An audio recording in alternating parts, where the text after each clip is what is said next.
Hello friends, welcome back to my channel. My name's Chelsea, you know that, I know that. I'm just a lady with a bulldog, a camera, and too many opinions, and twinkle trees, of course. Today, we need to talk about Josie Bennett.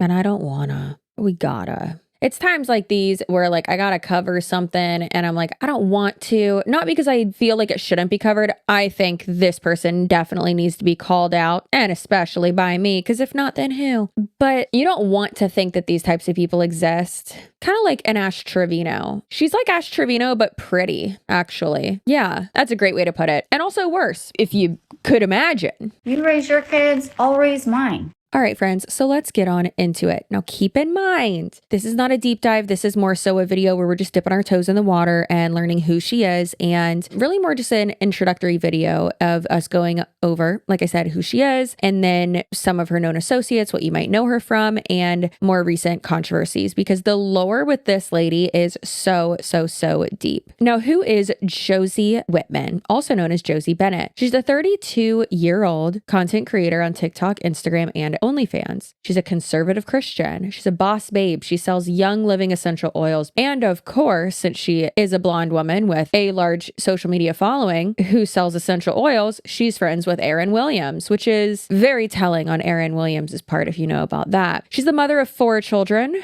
She's previously referred to herself as a former trophy wife. She's now divorced and single. Now, like I said, the lore of Josie Wittman runs deep. Prior to Josie becoming a content creator, she was just an avid poster on social media. Her older posts are still available on Instagram, and here's some of them, going all the way back to May 30th, 2015. That shirt is assaulting my eyes. And then here's another one from what seems like a past life, a little bathing suit thirst trap. Love it. Her armpit looks great. In February 2016, she was posting about a new love interest, and at this time she was 21 years old. And much to everyone's surprise, she posted on February 19th, 2016, that she is pregnant. Around the same time of the last 2 posts that we just saw, the first several controversies started regarding Josie Wittman. Now here's where these controversies started. Who the heck is the father of this child? And it was none other than an older married man that she'd been having an affair with for a few months, allegedly. Yikes. Friends, we need to talk about something serious. Debt is silent but deadly. Kind of like Wiggum farts. They really do sneak up on you. It doesn't just make noise, it multiplies. Interest compounds, fees stack up, and before long, you feel like you can't breathe. You feel suffocated. And I get it. I have been there. And when I was in that situation, thanks to medical debt,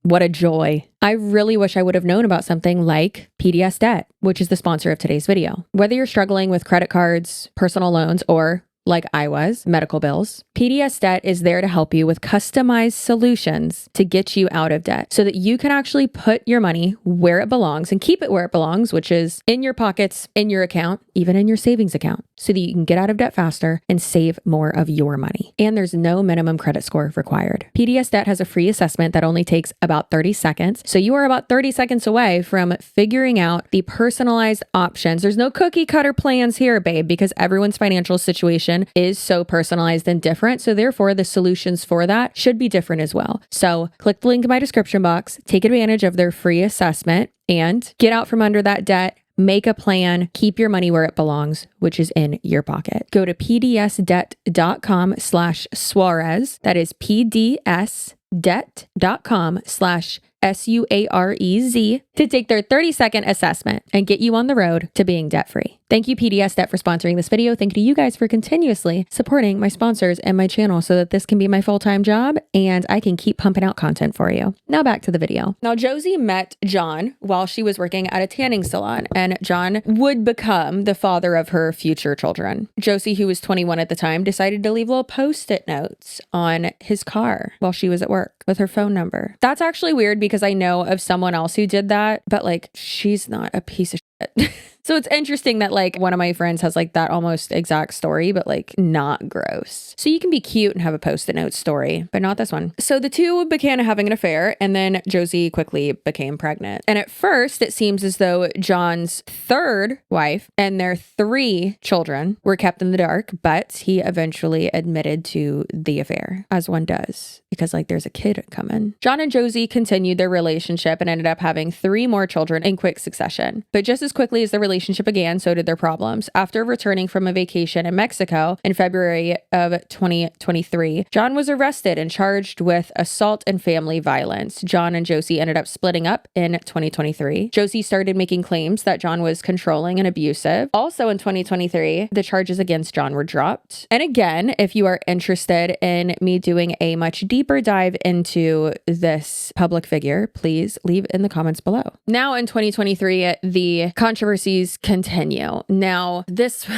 one's truly wild. So she posted in early 2023, it has been deleted since, but obviously the internet is forever. So she posted that mothers should be selfless and that you can't be a mother or you're not a good mom or not a mom, period, if you are not, selfless. And the whole premise of it was you should be selfless enough as a mother to accept your ultimate fate, like dying for your kid. And the whole argument was if you come into that scenario of your spouse is giving birth, the doctor says I can only save one, the kid or your wife. And it is wild to me when anyone picks the kid over the wife. That's crazy. Now I know my kid. I'd absolutely take a stake to the heart or whatever for him. Am I a vampire? Yes, I am, according to these twinkle trees. But that's wild. And I even said to my husband before, I was that was part of our birth plan. Save me. I'm not trying to die. We can make another kid. We don't even know this kid yet. Anyways, so that's crazy. That's absolutely crazy. And of course, that video was stitched a bunch and a bunch of people were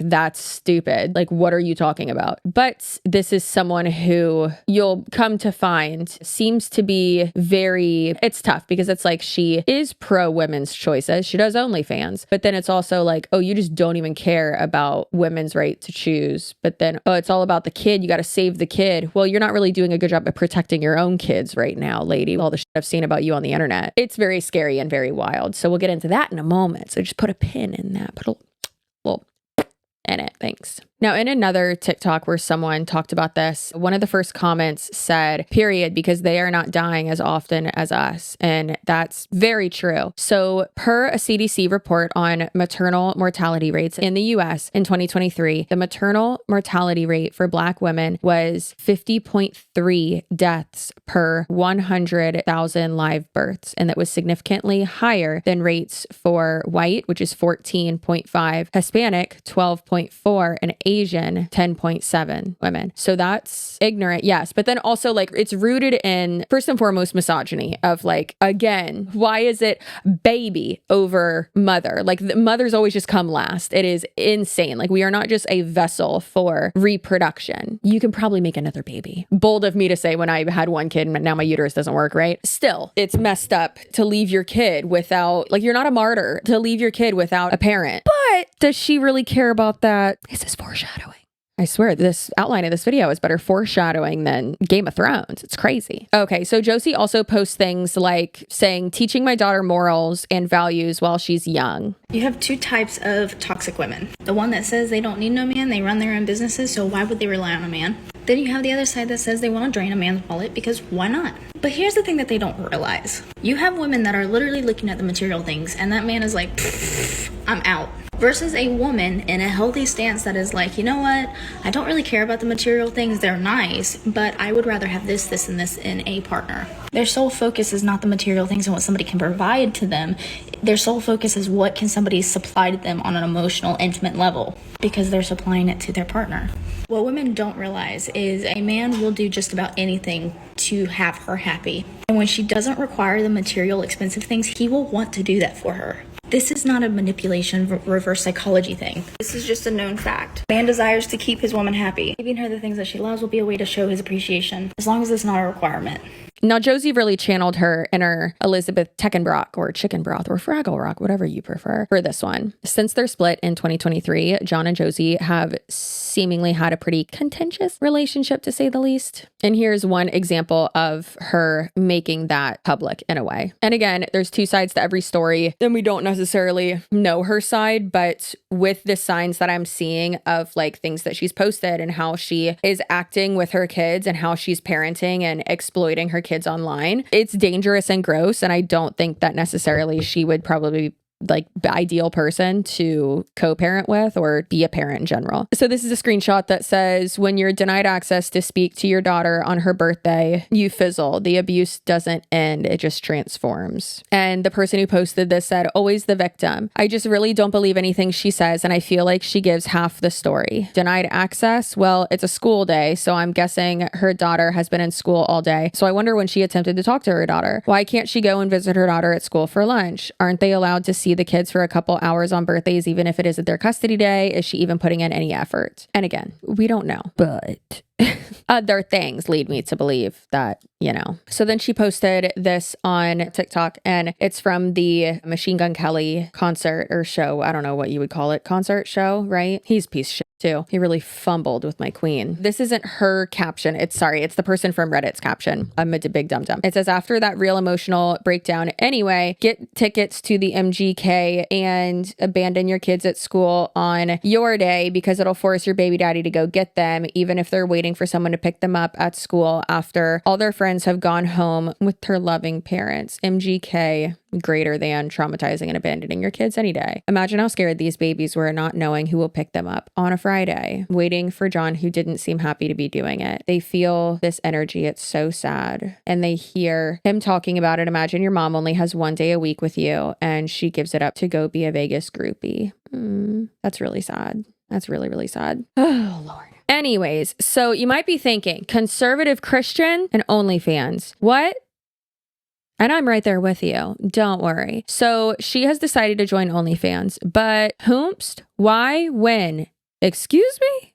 I'm confused too. So yes, there are going to be disagreements here and there when it does come to this type of work. However, this type of work is work, and many times doing it via OnlyFans can be a safer way for sex workers to take control of that and take back their control. Some people still think it's exploitative. You know, get your bag. That's great. Love that for you. Be in control of that. However, weaponizing it and, you know, false advertising with it and exploiting it, things like that is not okay. And then also being someone who does OnlyFans, I'm not saying like you can't be a mom and do OnlyFans. You can't be a mom and go out and be hot and blah, blah, blah. It's like you can still exist and live your life and have fun and do whatever you want to do. However, there's that like ickiness of it, of promoting that type of work on the same page that you have your kids on. That's very inappropriate. Very age inappropriate, very icky, very gross. Don't do that. What are you doing? I don't even think she knows at this point. Now, like I've said many times on my channel, there's a sliding scale when it comes to child exploitation. And for instance, I know some of my friends have, you know, their kids online, they'll share, you know, family, not like family content, but like if you're a parent, your kids are in and around your life, right? If you make lifestyle content, sometimes they're in it. Okay. Sometimes they do include their kids' names. Sometimes they don't. Some people show their kids' faces, some don't. I have removed my kid completely. If I do post like a family picture, it'll have an emoji over his face, and, you know, we don't say his name publicly on the internet, right? Want to protect that privacy. I know far too much now about creeps on the internet and have been exposed to way too much, and it's truly scary and it's not okay. You might think, oh, well, my account's private. Literally doesn't matter at all. So please be careful. There's a lot that you don't know, and it's extremely important to keep your kids safe on the internet, especially as someone who's a public figure. Now, Josie does frequently put her kids online, their faces, her house. It's not hard to find where she lives at all. It's actually extremely easy. It took me less than 5 minutes. So, and that wasn't me like typing in, where does she live? It was literally just clues from her page. Keep in mind, I'm pretty good at stuff like that, but it shouldn't have taken me that short of a time. Like, that's so scary, especially with your kids and having your kids' names and faces online. That is very, very scary. I mean, listen, if they're like little tiny baby, I've said it before, and actually Casey Neistat, one of like the biggest content creators on the internet ever, has said before, he's like, yeah, when like my daughters are like little babies, like all babies look the same, but once they start having like their own features and, you know, are distinguishable from other humans, like, yeah, like, no, you're not. Once you can like point them out on the street, then no, you know, you're not going to see their faces. That was kind of like the compromise that I made there too. And obviously when they're like walking around and stuff, you can like kind of get away from them to like work for a second. It's a little bit different there. That's not Josie's approach there at all. And it's very scary, very, very scary. So she's actually taken it way farther than anything that I've just said. There have been times, we're going to blur it because it's disgusting. Not her kid's disgusting, but Josie's disgusting for this. Like, it's not an accident. That's not a mistake. That's purposeful. So, oh Lord, I hate it. So here is one where she's holding her young daughter and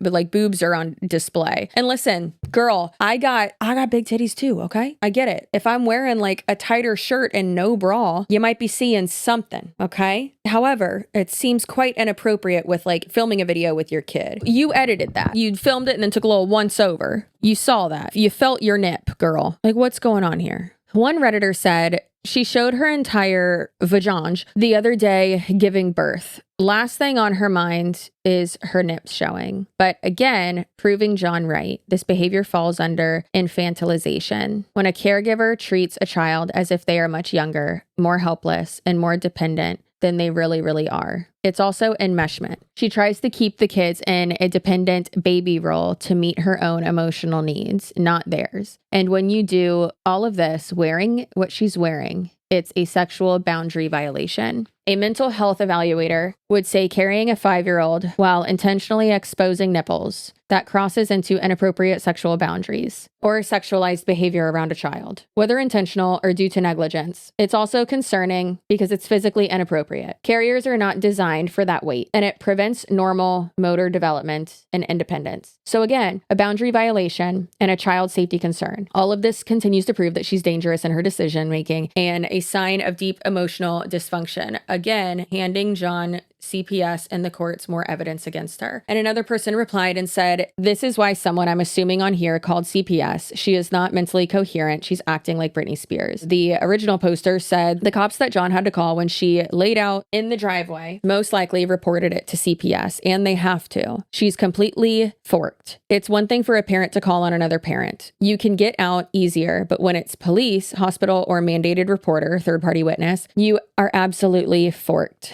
I've seen women lose kids for over 2 years due to mental health issues outside of drugs and alcohol. Some never get them back. If John wasn't in the picture, they'd be in state custody by now. So now obviously when reading that, you're probably like, whoa, what? There's a lot of lore and things that we can go over in a future deep dive regarding all of that. But yes, she has her daughter in a carrier, and like her daughter's way too big for a carrier like that. Listen, I know some kids, who possibly have, not possibly, but some kids that do have like spinal muscular atrophy, who maybe it's which one is it? Type 2, type 1, the one that you can still walk. Sometimes they'll be in like a, not a carrier, but like the tushy baby thing, like I call it the mommy saddle. So like I know some people who will like use that to help with like piggyback rides or something, like with their kids with a disability. That's obviously different, especially when your kids are able-bodied, and there's no reason to like have your kid in a carrier like that when they're that old. So that's weird. And then also, this is disgusting, having the hashtag post-divorce abuse, like when it's a thing with your kid, like stop exploiting your kid. Like if you want to talk about your divorce and like be vulnerable about it, okay, sure, freedom of speech, go off if you want. That's very inappropriate to have your kids in that content. What are you doing?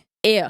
Now, CPS got involved, like we said, and they were recently called and started their investigation. And 4 months ago, her ex-husband shared this online. CPS came unannounced today. I welcomed her in. I let her interview each child in private. I let her check their entire bodies for marks or bruises. I let her look through my home without any restriction. She was educated by the kids about what's really going on, who really abuses them, as if that's a better word than hits, who leaves them home alone for multiple nights, who drinks heavily, who has tons of people over, who keeps them safe, where they feel safe, under whose care they have been seriously injured, and a number of other important things. After privately interviewing me and each of my littles without any notice or coaching, inspecting their bodies, buddy, you're being redundant, looking at all the photos I gave her of injuries sustained while not in my care, and still looking through my home and garage, she has it all figured out. Now, not only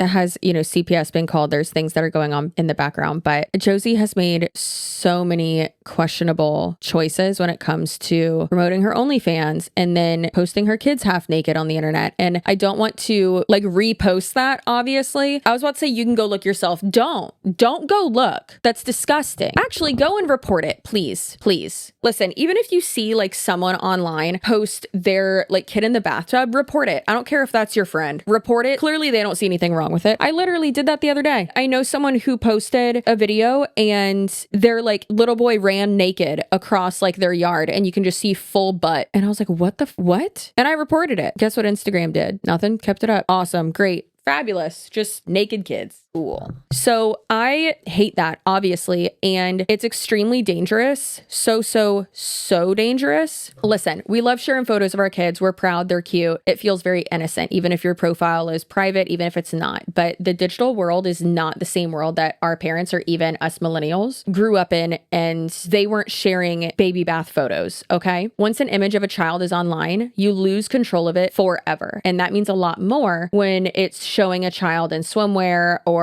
being half naked like Josie is doing with her kids. And so here's the uncomfortable reality that everyone hates talking about. There are entire online communities dedicated to collecting and trading images of children, even ones that are not sexualized images. They categorize, edit, and fetishize them in ways that no parent would ever intend or consent to, obviously. And yes, it's happening with everyday regular family photos too, not modeling shots, not pageant headshots, not commercialized, not modeling photos, things from commercials, right? It's normal parents posting normal kids online, or sometimes not normal, in this case, Josie. So when your child is undressed in a bathing suit or seemingly having a super cute little moment that an adult might sexualize, it dramatically increases the likelihood that a predator will see that photo, repost it, or worse, manipulate it, edit it, and then redistribute it privately or publicly. And then there's also the privacy piece of that too. Your child can't consent to having their body or their vulnerable moment or their vulnerable moments shared publicly. They don't understand what the internet is yet, how permanent it is, or how that image could resurface when they're a teenager, or if an employer later on Googles them, or if someone at their school finds it and starts sharing it and uses it for bullying. So we talk about a lot about protecting kids in the physical world,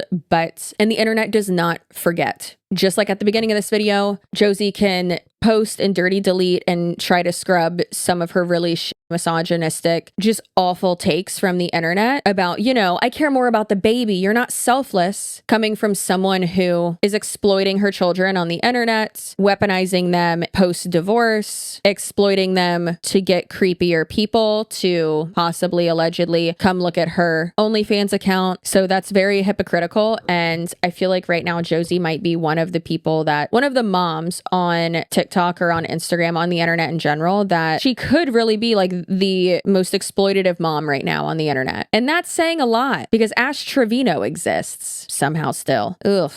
Yuck. Also, take your kid out of that carrier and make them stop sucking their thumb. They're going to get an open bite. That's not good. Then they're going to have jaw surgery when they're older. But why would she care about that? Because it doesn't seem like she cares about her kids. Anyways, if you would like me to do a deep dive on this human, please let me know. Please let me know in the comments below. I would very much appreciate it. This is gross. I obviously wish the best for these children. I wish the best for her. And that includes her not being a bad mom. And in my opinion, she's a bad mom and not caring about the safety of her children. Okay. All right. Don't post pictures of your kid in the bath. Thanks. All right. Anyways, if you are done with this video, like I am, and you are subscribed, your butt looks so good. And I'm so proud of you for accomplishing whatever you did today, even if it was just waking up and breathing. You did it. Good job, babe. Also, your butt looks so good. Have you been doing squats? No? All you did was subscribe to my channel? That's how it looks like that? Wow. That's crazy. Tell your friends. Tell your friends about it. And if you're not subscribed to me, you look like you can't ride a bike. And that's none of my business. All right. Stay spicy. Stay assertive. Keep them cheeks plump and lifted by staying subscribed. And I will see you in my next video. Goodbye.